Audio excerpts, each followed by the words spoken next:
Soy Amelia, tengo 35 años y hoy enterré a mi esposo, James, en el extranjero. Después de 30 horas sin dormir, viajando de regreso a casa. Envié un mensaje al grupo familiar. El vuelo aterriza a las 5 de la tarde. ¿Alguien puede recogerme?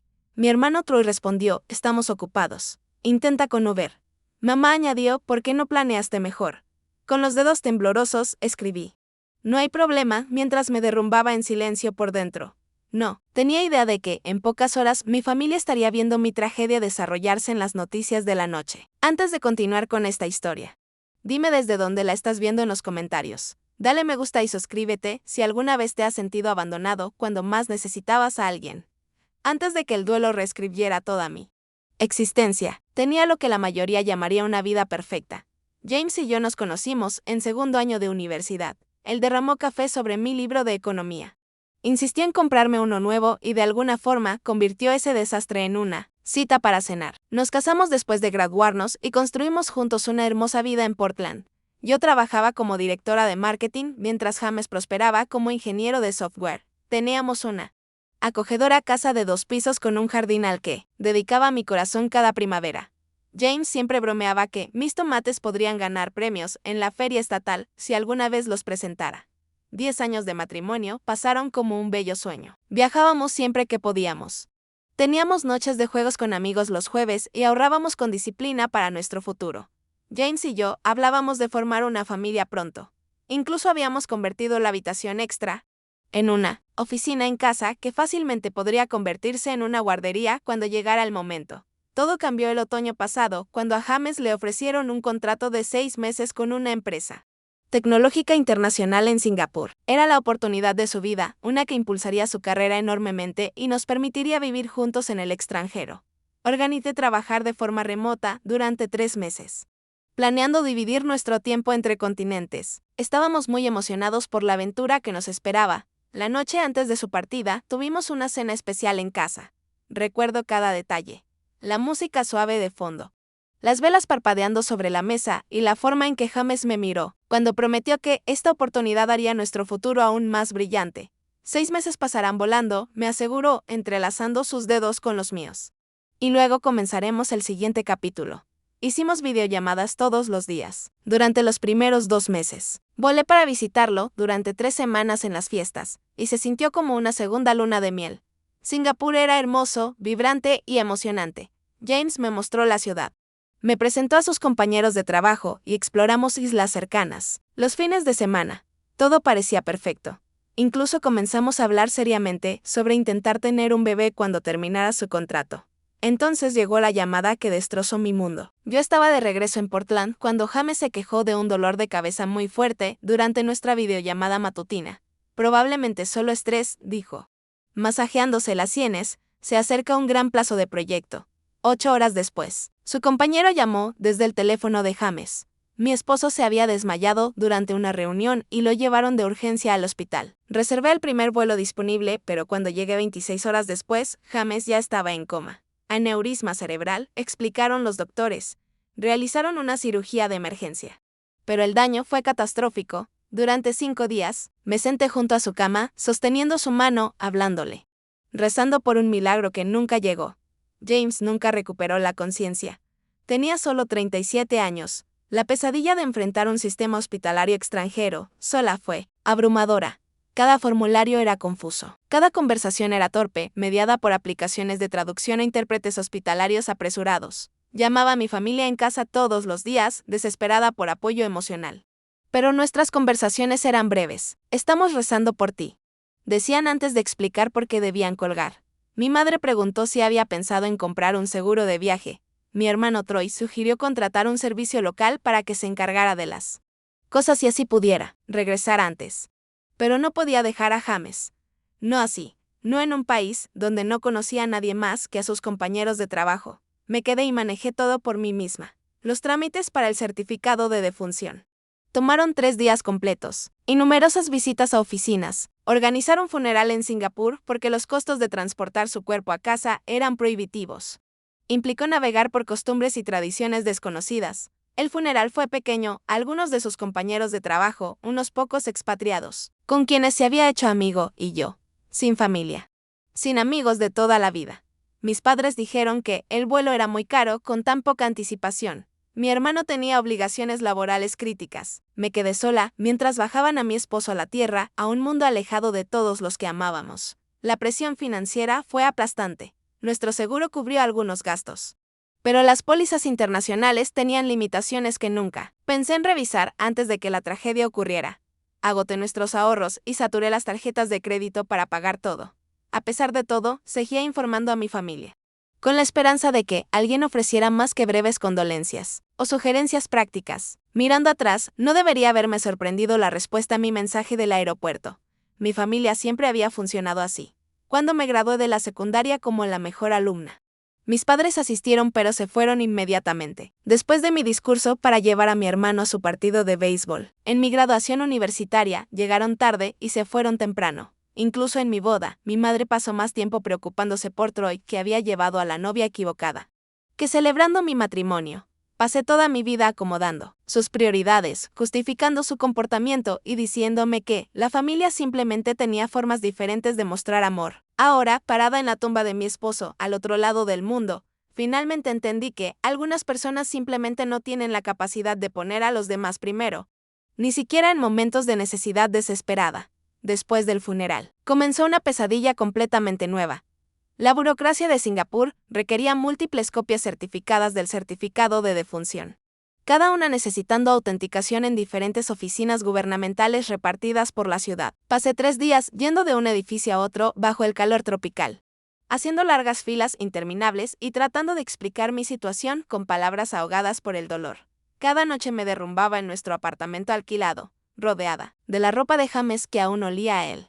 En mi última mañana en Singapur, visité la tumba de James por última vez. El cementerio estaba en paz al amanecer, con pájaros cantando en los árboles frondosos. Coloqué flores frescas junto a su sencilla lápida y me senté en la hierba húmeda, contándole todo lo que traía a casa. Sus libros favoritos, el reloj que le regalé en nuestro 5º aniversario, la colección de conchas que juntamos durante nuestros viajes de fin de semana a playas cercanas. Te mantendré vivo en mi corazón, susurré, presionando mi palma contra el mármol frío. Cada día por el resto de mi vida. Mi viaje de regreso duró más de 30 horas. Primero, un retraso de 6 horas en Singapur por problemas mecánicos. Luego, una conexión perdida en Tokio que me obligó a pasar la noche en un hotel del aeropuerto. La última parte incluyó turbulencias tan severas que los auxiliares de vuelo permanecieron sentados durante 2 horas. Cuando comenzamos el descenso a Portland, llevaba más de un día viajando sin parar. Había comido casi nada y sobrevivía solo con dolor y determinación. Durante esas interminables horas de viaje, mi mente volvía a recuerdos de la infancia, viendo patrones que antes había justificado. Cuando tenía 8 años, me rompí el brazo al caer de la casa del árbol en el jardín. Mis padres me llevaron a urgencias, pero me dejaron con una vecina para llevar a Troy a su partido de campeonato de fútbol. Él no puede perderse esto, explicó mi madre. Todo el equipo cuenta con él. Cuando obtuve una beca para la universidad de mis sueños, la primera pregunta de mi padre fue si eso les costaría algo. Troy tenía costosos campamentos deportivos ese verano, me recordó. La universidad fue mi decisión, así que yo debía manejar las finanzas. Trabajé en 2 empleos mientras estudiaba. Mientras Troy asistía a una universidad fuera del estado financiada completamente por nuestros padres. El día de mi boda, mi madre criticó mi vestido por ser poco práctico y mi padre se quejó del costo del modesto lugar. Troy llegó 1 hora tarde a la ceremonia. James había notado su comportamiento, pero me animaba suavemente a enfocarme en nuestra felicidad. No podemos cambiarlos, decía, pero sí podemos elegir cuánto poder tienen sobre nuestra alegría. Durante los preparativos del funeral en Singapur, llamaba casi a diario a casa. La mayoría de las llamadas iban al buzón de voz. Cuando alguien contestaba, las conversaciones eran breves y se centraban en cuándo regresaría, no en cómo estaba enfrentando la situación. Mi madre sugirió que me estaba aferrando al duelo por quedarme para el funeral en lugar de cremar a James de inmediato. Troy preguntó si James tenía seguro de vida antes de expresar preocupación por una presentación de trabajo con la que batallaba. A pesar de esta historia, una parte irracional de mí creía que esta tragedia, el peor momento de mi vida, finalmente despertaría la compasión que siempre había anhelado de mi familia. Seguramente reconocerían la magnitud de mi pérdida y responderían con el apoyo que desesperadamente necesitaba. 3 días antes de mi vuelo final a casa, Envié un mensaje con los detalles de mi itinerario al grupo familiar. Las respuestas fueron mínimas, emojis de pulgar arriba de ambos padres y Troy preguntando si traería algún recuerdo. Aclaré mi hora de llegada 2 veces más antes de abordar el vuelo final, esperando que alguien se ofreciera a recibirme. En el aeropuerto, nadie lo hizo, pero hice un último intento al tocar suelo estadounidense. Hermanos, estamos ocupados, intenten Uber fue un golpe físico. Mamá, ¿por qué no planeaste mejor? Me hizo cuestionar si alguna vez realmente había importado para ellos. En ese momento, sentada en un estrecho asiento de avión, rodeada de pasajeros ansiosos por desembarcar, hice una promesa silenciosa a James y a mí misma. Esta sería la última vez que esperaría agua de un pozo seco. El aeropuerto internacional de Portland vibraba con la actividad vespertina mientras avanzaba por aduanas. La luz fluorescente lastimaba mis ojos después de tantas noches sin dormir, y cada anuncio por el sistema de altavoces me hacía estremecer. Navegué por la terminal abarrotada en piloto automático, mi cuerpo presente mientras mi mente permanecía a miles de kilómetros con James. Me paré en la zona de recogida de equipaje, observando las maletas girar sin fin en la cinta transportadora. Las mías eran fáciles de identificar, una maleta negra grande con mi ropa y otras 2 con las pertenencias de James. Las cosas que no pude dejar atrás. Su suéter favorito, el diario de cuero que le regalé la Navidad pasada, álbumes de fotos, la taza de café que usaba cada mañana, fragmentos de nuestra vida juntos que ahora representaban todo lo que me quedaba de él. Mi teléfono vibró con otro mensaje en el chat familiar. Lo abrí esperando que alguien hubiera reconsiderado. Troy, en serio, hermana. No podemos reorganizar nuestros horarios a última hora. Por eso existe la planificación. Mamá, tu padre y yo cenamos con los Henderson esta noche. Confirmamos hace semanas. Papá, pronostican lluvia más tarde. Maneja con cuidado cuando llegues a casa. Miré la pantalla. Un vacío familiar extendiéndose por mi pecho. Ni siquiera una pregunta sobre cómo estaba o si había llegado bien. Sin reconocimiento de lo que acababa de vivir. Escribí un simple, no hay problema, lo entiendo. Aunque no entendía nada, ¿cómo podían los planes de cena o las obligaciones sociales pesar más que apoyar a tu hija, que acaba de enterrar sola a su esposo? El peso de las maletas me hizo tambalear al cargarlas en un carrito. Las pertenencias de James se sentían de repente imposiblemente pesadas, tanto física como emocionalmente. Mientras luchaba hacia la salida, una de las ruedas del carrito se atoró, haciendo que la maleta superior cayera al suelo. Se abrió de golpe, esparciendo la ropa de James por el pulido piso del aeropuerto. Me arrodillé, reuniendo frenéticamente sus cosas, mientras las lágrimas nublaban mi vista. Un suéter azul. Sus zapatos favoritos para correr, la corbata que usaba en cenas elegantes. Cada objeto que tocaba desataba nuevas oleadas de dolor. Déjeme ayudarle, señora. Un empleado del aeropuerto se arrodilló a mi lado, recogiendo suavemente los objetos dispersos. La placa que llevaba decía Gloria. Tenía unos ojos amables que se arrugaban en las esquinas. ¿Está bien? La simple pregunta rompió algo dentro de mí. ¿Cuándo fue la última vez que alguien me preguntó si estaba bien? No cuánto tardaría en superarlo o qué pasos prácticos debía seguir, sino simplemente si estaba bien. Mi esposo murió, susurré. Lo acabo de enterrar en Singapur. La expresión de Gloria se suavizó con compasión genuina. Me ayudó a empacar la maleta en silencio y luego me acompañó personalmente hasta el área de recogida de transporte compartido. ¿Alguien viene por usted?, preguntó. Negué con la cabeza. No. Mi familia está ocupada. Su ceño fruncido lo dijo todo, pero no comentó nada. En cambio, esperó conmigo hasta que llegó el transporte. Ayudó a cargar mi equipaje y apretó mi mano antes de que subiera. Cuídese, dijo. Fue más consuelo del que me había ofrecido mi propia familia. El transporte costó $78 debido a la tarifa de hora pico. El conductor, un hombre mayor llamado Paul, mantuvo una conversación educada mientras sorteábamos el tráfico pesado. Cuando preguntó sobre mi viaje, respondí vagamente, temerosa de quebrarme por completo si decía la verdad en voz alta. Parecía percibir mi angustia y puso música suave, señalando de vez en cuando los cambios en la ciudad ocurridos en los últimos meses. Tras casi una hora, llegamos a mi entrada. La casa se veía exactamente como la había dejado, pero completamente diferente. James nunca volvería a abrir esa puerta principal, nunca entrar por este camino. Nunca más se quejaría de las semillas del arce que tapaban las canaletas. Paul ayudó a llevar mi equipaje al porche. Al dejar la última bolsa, dudó. ¿Está segura de que está bien, señorita? Parece bien, pero quizá necesita a alguien. Le aseguré que estaba bien. Le di una generosa propina y observé cómo las luces traseras de su auto desaparecían calle abajo mientras buscaba torpemente mis llaves. La puerta se abrió para revelar un interior frío y oscuro. Le había pedido a mi madre que ajustara el termostato el día antes de mi llegada. Al parecer lo olvidó. Dentro, el aire rancio me recibió. El correo se amontonaba en la cesta junto a la puerta. Otra tarea que mi familia prometió manejar y claramente ignoró. El refrigerador contenía solo condimentos caducados y un recipiente mohoso de algo indescifrable. Mi hermano me aseguró que abastecería las necesidades básicas antes de mi regreso. Demasiado agotada para lidiar con todo, me arrastré escaleras arriba hasta nuestro dormitorio. No podía soportar dormir en nuestra cama, así que me acurruqué en el sillón junto a la ventana.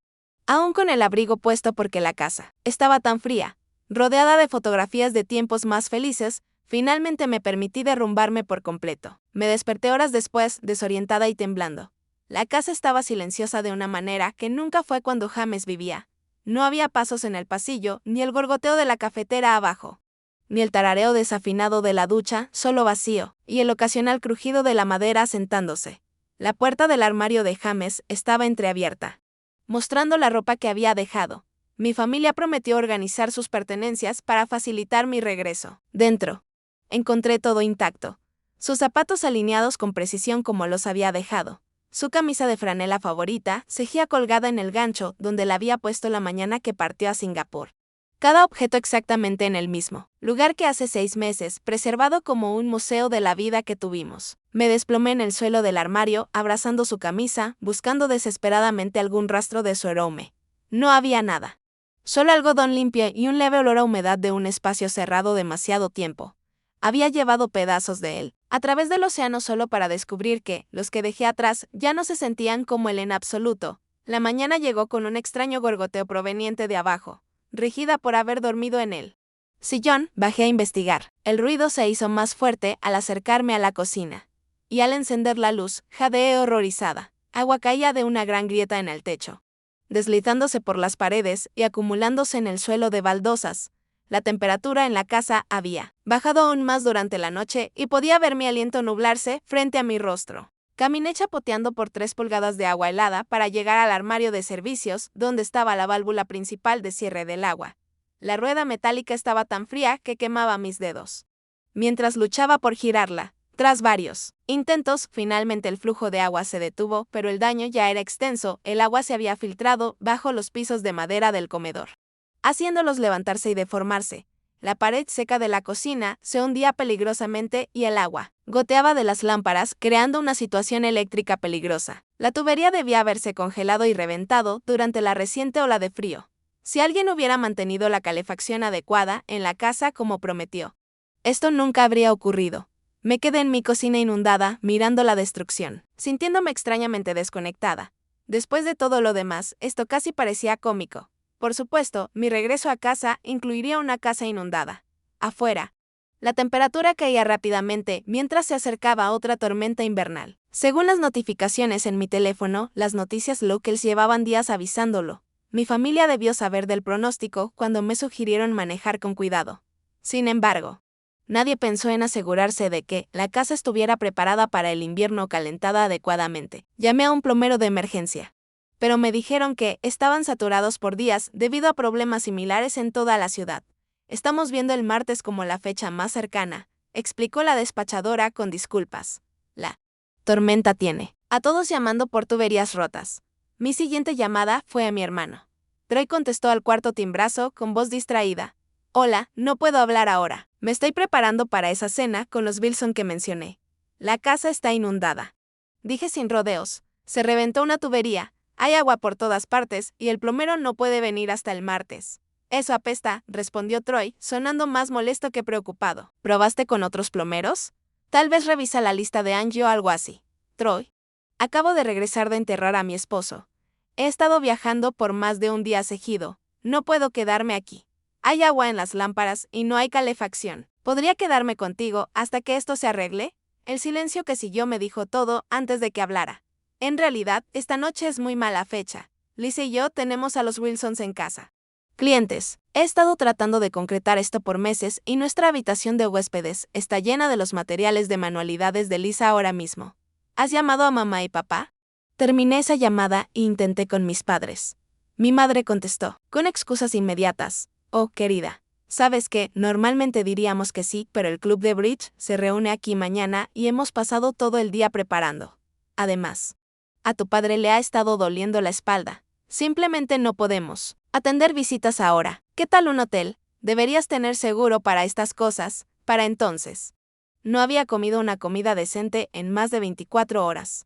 El duelo por el viaje internacional y esta crisis me habían dejado agotada físicamente. Me sentía mareada y nauseabunda mientras intentaba atravesar la cocina inundada para encontrar algo comestible.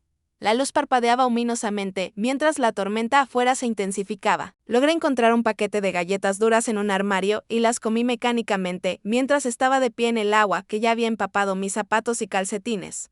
Mis extremidades empezaban a entumecerse por el frío, pero no podía encontrar la fuerza para buscar ropa seca. Todo parecía distante e insignificante. En un último intento desesperado por arreglar algo, cualquier cosa, decidí revisar el panel eléctrico en el sótano para ver si al menos podía hacer funcionar la calefacción en alguna parte de la casa.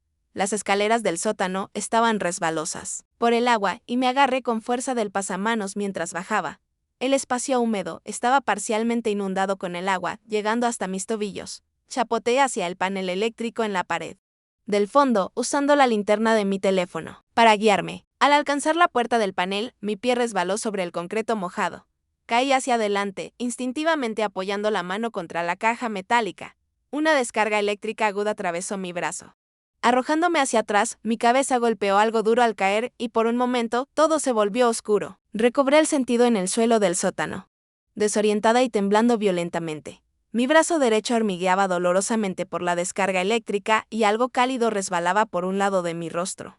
Cuando toqué mi sien, mis dedos se mancharon de sangre roja. La caída me había dejado una herida justo encima de la ceja. Luchando por levantarme, sentí una ola de mareo que me envolvió. El sótano parecía inclinarse y girar a mi alrededor mientras avanzaba tambaleándome hacia las escaleras. Cada escalón requería una concentración inmensa. A mitad del camino tuve que detenerme y sentarme, con la visión borrosa en los bordes. Cuando llegué de nuevo al piso principal, apenas estaba consciente. Me desplomé en el sofá de la sala, incapaz de avanzar más. La casa se había enfriado aún más, y ya no sentía mis dedos ni mis pies. Una parte lejana de mi mente reconoció los síntomas de la hipotermia. Pero no podía reunir energía para preocuparme. Mientras entraba y salía de la conciencia, un pitido agudo penetró la niebla en mi cerebro. La alarma de monóxido de carbono estaba sonando. Algo estaba mal con el sistema de calefacción. Quizá dañado por el agua o averiado por la tormenta. El gas tóxico llenaba la casa mientras yo yacía incapacitada, sin poder pedir ayuda. Mi teléfono estaba sobre la mesa de café a solo unos centímetros de mi mano. Pero parecía estar a millas de distancia. Mis extremidades se negaban a responder y la oscuridad se extendía en los bordes de mi visión. En lo que creí podrían ser mis últimos momentos conscientes, una extraña calma me invadió. Si así terminaba, al menos estaría con James de nuevo. Al menos el dolor se acabaría. Lo último que recuerdo antes de perder la conciencia por completo fue el sonido de alguien golpeando la puerta principal y una voz llamando. Luego nada más que oscuridad. Más tarde supe que Diane Faste, mi vecina del otro lado de la calle, había notado agua saliendo por debajo de mi puerta principal y bajando las escaleras del porche. Preocupada, primero intentó llamar y luego fue a investigar. Cuando nadie respondió a sus golpes, pero escuchó la alarma de monóxido de carbono sonando dentro. Llamó de inmediato a emergencias. Los bomberos derribaron la puerta para encontrarme, inconsciente en el sofá, con la casa peligrosamente fría y parcialmente inundada con niveles de monóxido de carbono muy por encima del límite seguro. Según los paramédicos que me trasladaron al Portland General Hospital, sufría hipotermia moderada, intoxicación por monóxido de carbono, una conmoción cerebral y los efectos de una descarga eléctrica. Unas horas más y habríamos enfrentado un desenlace muy diferente, según uno de ellos, le dijo al doctor de urgencias, en el hospital. El equipo médico trabajó rápidamente para elevar mi temperatura corporal y administrar oxígeno para contrarrestar el monóxido de carbono en mi sistema. Limpiaron y suturaron la herida en mi sien. Monitorearon mi corazón por posibles arritmias causadas por la descarga eléctrica y realizaron pruebas neurológicas para evaluar la gravedad de la conmoción. Cuando encontraron mi pasaporte con los sellos recientes de Singapur y notaron mi anillo de bodas, una enfermera compasiva llamada Sara me preguntó con delicadeza sobre mis circunstancias. En mi estado semiconsciente, aparentemente le conté todo: la muerte de James, el funeral en el extranjero, la respuesta de mi familia a mi pedido de transporte y el regreso a una casa fría y descuidada. Sara documentó todo en mi historial médico, preocupada por mi falta de apoyo al ser dada de alta. Lo que ninguna de las dos sabía era que un reportero local llamado Michael Chen estaba en el hospital cubriendo lesiones relacionadas con la tormenta para las noticias de la noche. Escuchó a un paramédico hablar sobre mi caso en la sala de descanso. La extraña coincidencia de tragedias que llevó a que una mujer recientemente viuda fuera encontrada al borde de la muerte en su propia casa. El ángulo humano era demasiado conmovedor para ignorarlo. Michael entrevistó a Diane, quien contó que me había visto llegar a casa en un transporte compartido la tarde anterior. Parecía agotada, completamente drenada. Diane le dijo a la cámara, tenía la intención de ir a darle la bienvenida, pero con la tormenta acercándose, me ocupé preparando mi propia casa. Ahora me siento terrible al saber por lo que estaba pasando sola. También habló con los paramédicos que respondieron a la llamada. Uno de ellos, visiblemente conmovido por la situación, compartió el intercambio de mensajes de texto que había visto en mi teléfono, que aún estaba abierto. En el chat familiar cuando me encontraron. Aquí está alguien que acaba de perder a su esposo pidiendo a su familia un simple viaje desde el aeropuerto. Y básicamente le dijeron que tomara un Uber. Luego llega a casa a un lugar que nadie había revisado. Es desgarrador. Para la noche, la historia había llegado a las noticias locales. Mujer local regresa del funeral en el extranjero de su esposo y casi muere en su hogar. El informe detallaba cómo enterré a mi esposo en Singapur. Viajé más de 30 horas para regresar. Fui negada apoyo básico por parte de familiares y luego casi muero por una emergencia doméstica prevenible. Las redes sociales amplificaron la historia rápidamente. Capturas de pantalla del intercambio de mensajes compartidas por alguien en el hospital se difundieron en grupos comunitarios locales y finalmente alcanzaron plataformas más amplias. El contraste entre mi sencilla petición y las respuestas despectivas de mi familia conmovió a la audiencia. El hashtag No Worries comenzó a hacerse tendencia localmente, con personas compartiendo sus propias historias de abandono familiar en momentos de necesidad. Negocios locales respondieron con ofertas de ayuda. Una empresa de plomería se ofreció a reparar mis tuberías sin costo. Un servicio de restauración se ofreció para manejarlos daños por agua. Una cadena hotelera brindó una estancia gratuita de 2 noches mientras se realizaban las reparaciones. La respuesta de la comunidad fue abrumadora e inesperada. Esa noche, mientras se transmitían las noticias de las 10, la historia con imágenes de vehículos de emergencia frente a mi casa hizo que mi familia viera su conversación privada difundida para todos. Según la enfermera nocturna que estuvo en mi habitación cuando llegaron, mi hermano Troy irrumpió primero. Su rostro estaba pálido. Acabamos de ver las noticias, tartamudeó, lo están presentando como si te hubiéramos abandonado. Mi madre lo siguió, ya a la defensiva. Esto es una completa tergiversación, le dijo a la enfermera antes de siquiera mirarme. No sabíamos que la casa estaba en esas condiciones. Amelia sabe que habríamos ayudado si hubiéramos entendido la situación. Mi padre permaneció silencioso junto a la puerta, con una expresión inexpresiva. Solo cuando la enfermera salió, se acercó a mi cama y preguntó en voz baja, ¿vas a estar bien? Fue la primera pregunta genuina que alguno de ellos hizo desde que murió James, minutos después de su llegada. Mi teléfono comenzó a sonar sin parar con llamadas de familiares y amigos que habían visto el reporte. Mi tía Susan llamó directamente a mi madre exigiendo saber por qué nadie fue al aeropuerto. El jefe de mi padre envió un mensaje expresando preocupación y ofreciendo ayuda. La imagen cuidadosamente mantenida de apoyo familiar amoroso se desmoronaba bajo el escrutinio público, mientras entraba y salía del sueño.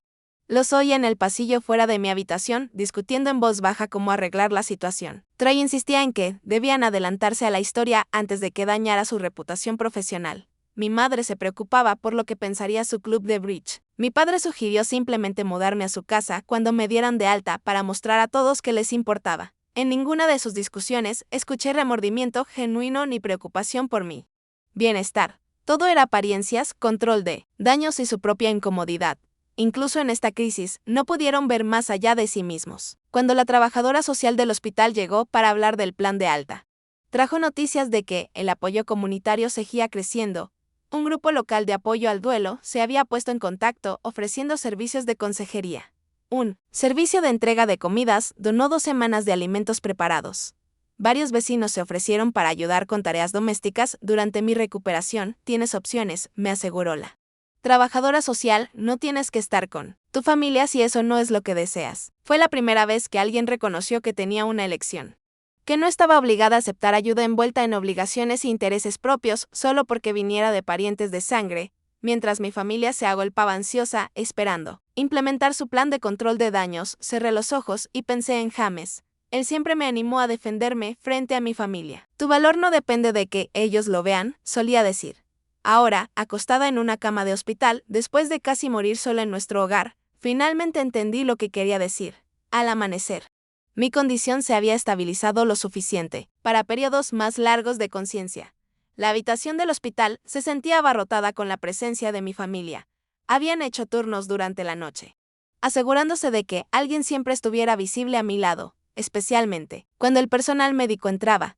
La actuación era impecable, pero totalmente vacía. Troy se sentaba desplazándose por su teléfono, levantando la vista ocasionalmente para preguntar si necesitaba algo, para luego volver a lo que parecía ser control de daños en redes sociales. Mi madre acomodaba y reacomodaba los pocos objetos sobre la mesa de noche, llenando el silencio con comentarios sobre cómo toda esta situación ha sido completamente exagerada. Mi padre estaba junto a la ventana, suspirando periódicamente y mirando su reloj. Cuando el Dr. Reynolds entró para hablar de mi estado y plan de alta, mi madre transformó inmediatamente su voz, suavizándola mientras tocaba mi brazo. Estamos tan agradecidos de que esté bien. La llevaremos a casa con nosotros. Por supuesto, la familia se mantiene unida en tiempos difíciles. El doctor asintió profesionalmente mientras revisaba mi historial. La señora Henderson ha sufrido un trauma significativo, tanto físico como emocional. Su recuperación requerirá descanso, nutrición adecuada, un ambiente cálido y estrés mínimo. Me miró directamente a mí, no a mi madre, mientras hablaba. ¿Qué sistema de apoyo tiene, Amelia? Antes de que pudiera responder, Troy intervino. La tenemos a ella. Somos su familia. Solo hubo un malentendido sobre su hora de llegada ayer, que los medios han distorsionado por completo. El Dr. Reynolds mantuvo su postura profesional. Entiendo. Habrá alguien disponible para quedarse con ella de forma continua durante las próximas 48 horas. La conmoción requiere monitoreo y no debería quedarse sola. Por supuesto, respondió mi madre con naturalidad. Ya preparamos la habitación de invitados. Puedo reorganizar mi agenda para estar en casa. Entró una enfermera llamada Jessica con mi medicación y la bandeja del desayuno. Me había estado cuidando desde temprano en la mañana y había sido testigo del cambio de actitud de mi familia cada vez que entraba el personal médico. Mientras revisaba mis signos vitales, me preguntó en voz baja, ¿te sientes cómoda con este plan, Amelia? Porque hay alternativas si las necesitas. Mi madre se tensó ante la palabra alternativas.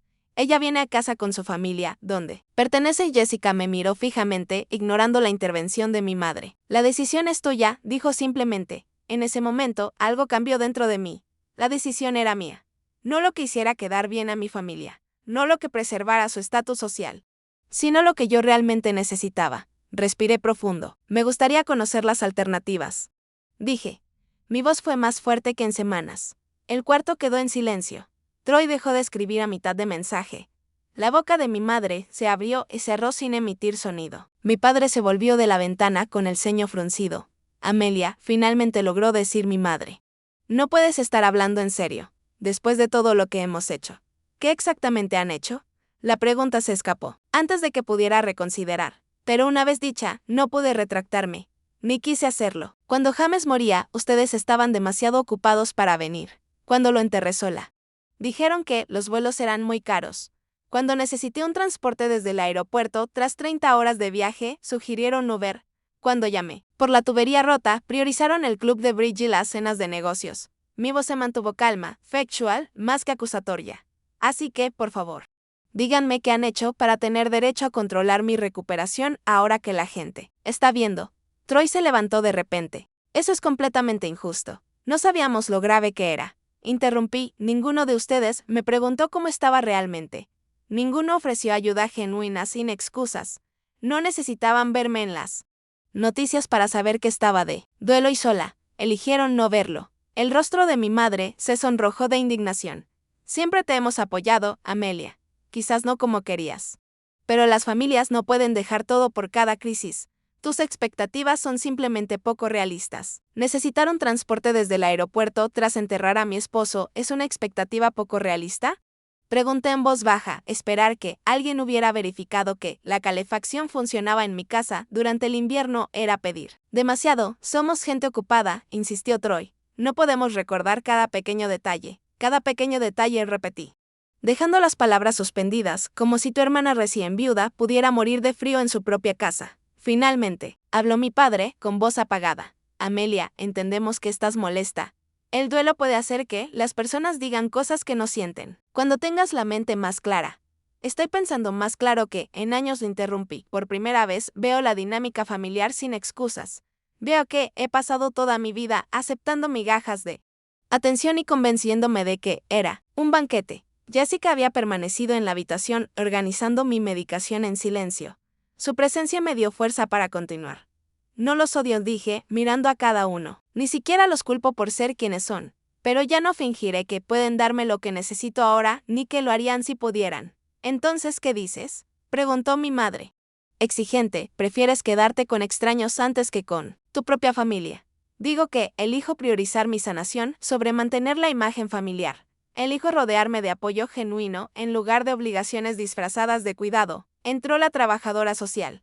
La señorita Patel, con una carpeta de información. Mi familia guardó silencio, consciente de cómo una discusión prolongada podría parecer. La señorita Patel explicó los recursos comunitarios que se habían dispuesto. Una estadía de 2 semanas en el Hotel Riverview mientras reparaban mi casa, servicios de entrega de comidas, transporte a citas médicas y conexión a un grupo de apoyo al duelo que se reunía 2 veces por semana. Varios vecinos también se habían ofrecido a visitarme regularmente, añadió. La empresa de restauración que trabajaba en mi casa ofreció instalar un sistema de seguridad con monitoreo remoto para prevenir futuras emergencias. El contraste entre esta ayuda desinteresada de extraños y el apoyo reticente y preocupado por la imagen de mi familia no podía ser más marcado, mientras mi familia se quedaba atónita en silencio. Acepté los arreglos que presentó la señorita Patel. Esto es ridículo, farfulló finalmente Troy. Estás eligiendo a personas al azar sobre tu propia sangre. Miré a mi hermano, realmente. Lo miré, quizás por primera vez. Estoy eligiendo la bondad sobre la obligación. Estoy eligiendo valorarme lo suficiente para aceptar ayuda, sin condiciones ni resentimientos. Mi madre recogió su bolso, con movimientos rígidos por la indignación. Cuando vuelvas en ti, estaremos esperando. Pero no esperes que dejemos todo de nuevo cuando decidas que nos necesitas. Ese es exactamente mi punto, respondí suavemente. Nunca pude esperar eso. Y ahora no lo haré. Cuando salieron de la habitación, mi padre se quedó unos instantes en la puerta. Por un momento pensé que diría algo significativo, algo que reconociera la verdad de lo ocurrido. En cambio, simplemente asintió una vez antes de seguir a mi madre y a mi hermano. Jessica se acercó a mi lado tras su partida.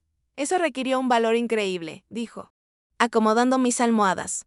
Poner límites con la familia es una de las cosas más difíciles, especialmente cuando estás vulnerable. No se siente como valor, admití. Se siente como rendirse. No te rindes. Corrigió suavemente. Te estás dando permiso para sanar sin cargar con su equipaje emocional también. Hay una gran diferencia. Esa tarde, representantes de varios servicios comunitarios acudieron para coordinar mi plan de alta. El gerente del hotel me aseguró que todo estaba preparado para mi llegada.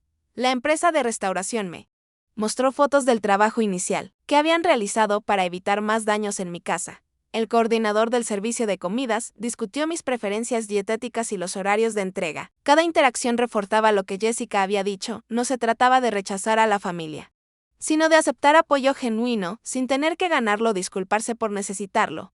Se trataba de reconocer que, a veces, la familia en la que nacemos no puede darnos lo que necesitamos, y eso no es un fracaso de nuestra parte. Al anochecer, me acomodé en una suite confortable en el Hotel Riverview con vista al río que da nombre a la ciudad. La habitación estaba cálida. La cama suave y el refrigerador abastecido con alimentos sencillos y nutritivos. En el escritorio había una planta en maceta con una tarjeta firmada por el personal del hospital que me cuidó. Por primera vez desde que James murió, sentí algo más que dolor y abandono. No era felicidad, que aún parecía inalcanzable, pero quizá era la primera frágil semilla de paz. Había permanecido en mi verdad, honrado mis necesidades y descubierto que había bondad en el mundo más allá de las estrechas obligaciones familiares. Mientras observaba el atardecer sobre el río, susurré a James como si pudiera oírme. Creo que hoy estaría orgulloso de mí. Finalmente hice lo que siempre dijiste que debía hacer. Casi pude escuchar su respuesta. Siempre he estado orgulloso de Era a ti misma a quien debías hacer sentir orgullosa. Pasaron 3 meses en un borrón de sanación lenta y constante. Mi recuperación física avanzó más rápido de lo esperado. Los síntomas de la conmoción cerebral desaparecieron tras varias semanas de reposo. La quemadura eléctrica en mi mano dejó solo una marca tenue que el doctor aseguró desaparecería por completo con el tiempo. La herida en mi sien sanó formando una fina línea plateada, parcialmente oculta por la línea del cabello. La sanación emocional fue más desafiante, pero igualmente posible. Con la ayuda del grupo de apoyo al duelo, que se reunía en un acogedor centro comunitario todos los martes y jueves, comencé a procesar no solo la pérdida de James, sino también los sentimientos complicados respecto a mi familia. La facilitadora del grupo, Eleanor, tenía una forma suave de hacer preguntas que me ayudaban a ver patrones sin juzgar. El duelo tiene una manera de aclarar lo que realmente importa. Eleanor solía decir, quita las pretensiones y nos obliga a enfrentarla, verdad, tanto bella como dolorosa. La transformación de mi casa reflejaba la mía interior. La empresa de restauración no solo reparó los daños por agua, sino que hizo mejoras que nunca había considerado. Instalaron un termostato inteligente que podía controlar remotamente. Reemplazaron el viejo calentador de agua por uno eficiente y reforzaron el sistema de tuberías para evitar futuras congelaciones. Lo que comenzó como destrucción se convirtió en una oportunidad de renovación. Durante todo este proceso, vecinos que apenas conocía antes se volvieron presencias regulares en mi vida. Diane, de la casa de enfrente, traía sopa casera cada domingo. Robert y Thomas, 2 casas más abajo, ayudaron a reinstalar mis jardineras cuando terminaron los trabajos del jardín. María, una profesora jubilada al final de la cuadra, simplemente se sentaba conmigo en días difíciles cuando las palabras no eran necesarias, pero la presencia sí. Mi familia mantuvo una cuidadosa distancia.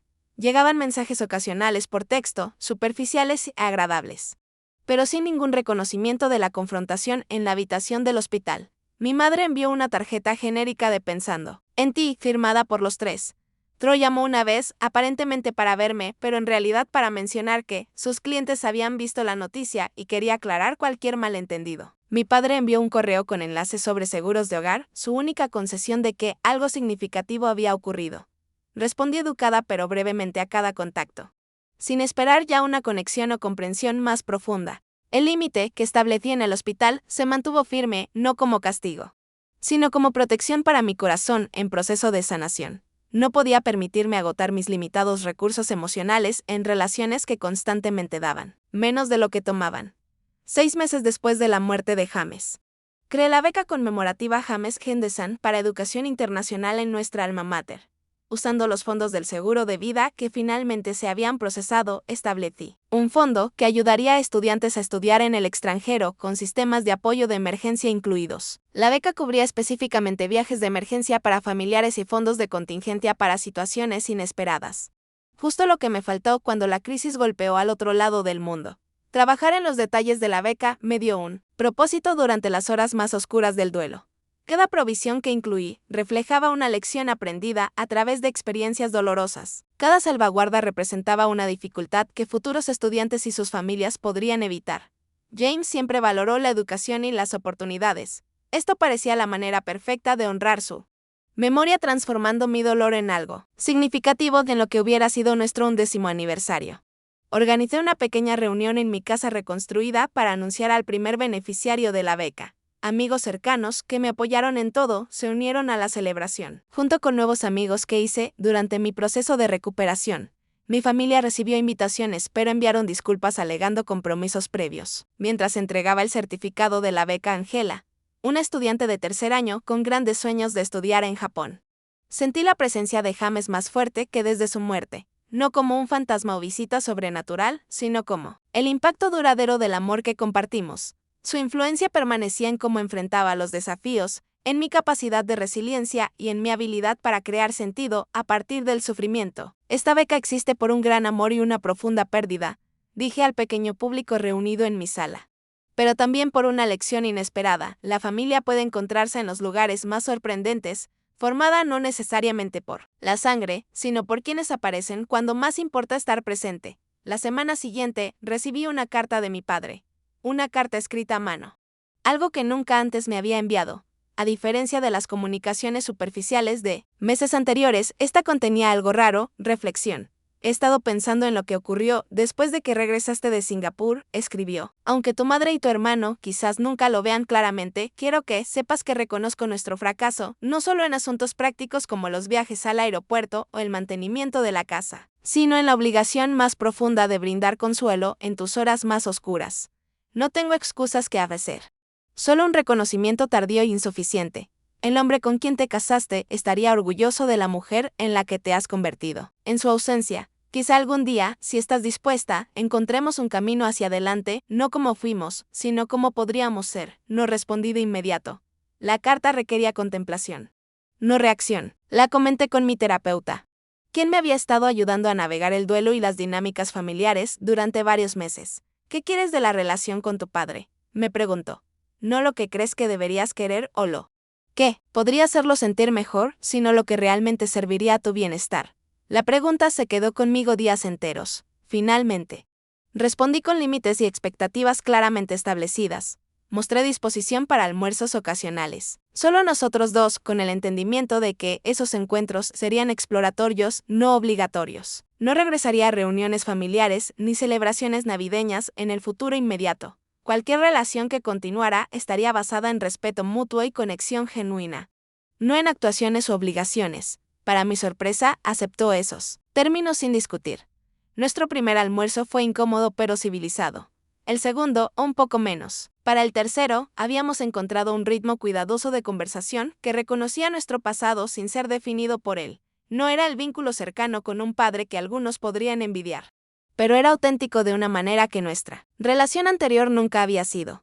Mi hermano y mi madre mantuvieron su distancia, enviando ocasionalmente tarjetas navideñas o regalos impersonales, pero nunca abordaron los problemas fundamentales que llevaron a nuestro arreglo. Acepté esto como su elección y enfoqué mi energía en relaciones que me nutrieran en lugar de agotarme. Un año después de la muerte de James, estaba sola en el aeropuerto esperando un vuelo que me llevaría de regreso a Singapur para visitar su tumba en el aniversario. Mientras veía a las familias reunirse a mi alrededor, los abrazos, las charlas emocionadas, la alegría genuina de la reconexión, sentí una mezcla compleja de emociones. Aún había tristeza por lo que mi propia familia no pudo ofrecer, pero ya no el anhelo desesperado de antes.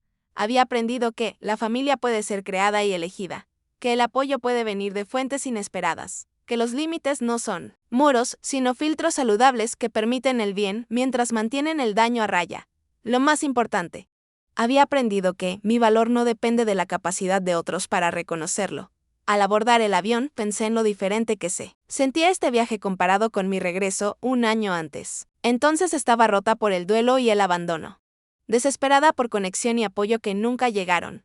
Ahora llevaba dentro de mí una comunidad de cuidado que existía independientemente de la proximidad física. Personas que aparecieron cuando más importaba. Personas que continuaron apareciendo día tras día en formas grandes y pequeñas. La mayor lección de ese terrible regreso a casa no fue sobre las fallas de mi familia ni las dolorosas consecuencias que siguieron. Fue sobre la extraordinaria capacidad de los seres humanos para dar un paso adelante y sostener el espacio para el dolor del otro.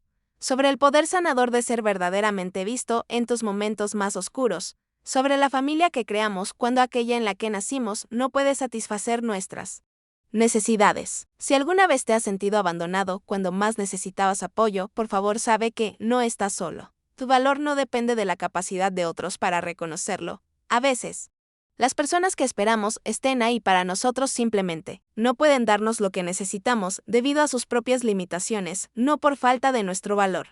El desafío es mantenernos abiertos a fuentes inesperadas de cuidado y conexión, incluso cuando experiencias previas hacen que esa apertura parezca peligrosa. ¿Qué fuentes inesperadas de apoyo has descubierto en tiempos difíciles? ¿Alguna vez te ha sorprendido la bondad de extraños cuando los más cercanos no pudieron darte lo que necesitabas? Comparte tus experiencias en los comentarios abajo. Y si esta historia resonó contigo, por favor da like, suscríbete y comparte, para ayudar a otros que puedan sentirse solos en sus luchas. Recuerda que tu historia importa, tus límites son válidos y la sanación siempre es posible. A veces de formas que nunca imaginamos. Gracias por ser parte de este viaje conmigo.